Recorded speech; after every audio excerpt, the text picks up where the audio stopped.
King Solomon was the wisest man alive. He was loved by Yahweh, and he built Yahweh's first temple. That's the warm and fuzzy that you hear in church. But what happened at the end of Solomon's life? That is the real lesson. You're going to want to stick around for this, because this is a tale that is just wretched. It is as far as you can fall from grace.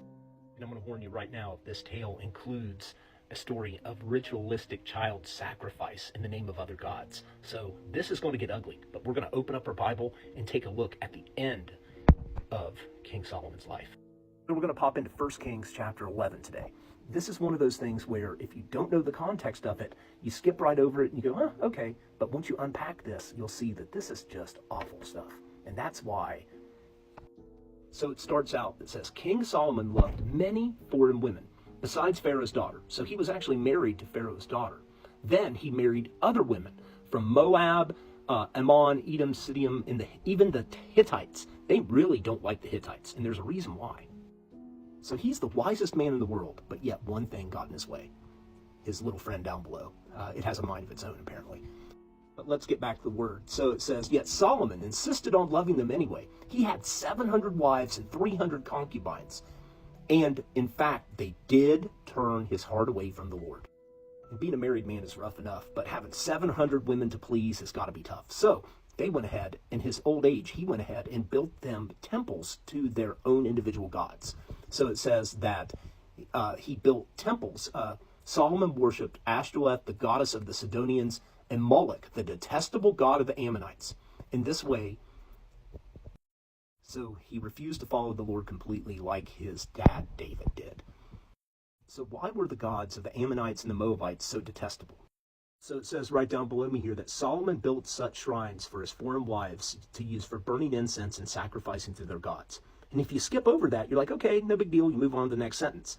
But sacrificing to their gods was something that's just horrible even today.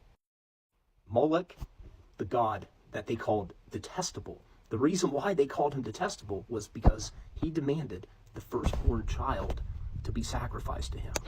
And this is going to get really brutal, but this is just history, guys. So what they would do is they would take the firstborn son and they would put him in this statue of Moloch. This statue was made of bronze, and they would set it on fire, and it was severely hot. And let's just say that bad things happened there. So let's move on to back to his word here. That's a little heavy, isn't it? So the Lord said he was angry, super angry with Solomon. You know, you don't want God to be mad at you at all. But he said that basically, since he hadn't kept this covenant, that he was going to rip his kingdom apart. But he wouldn't do it with his own family. He would do it with one of his servants.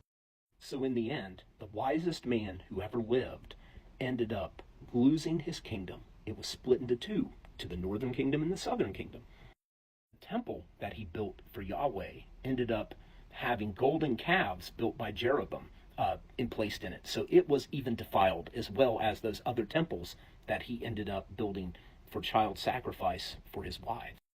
And in the end, the temple itself was destroyed by the Babylonians. His people were exiled to Babylon.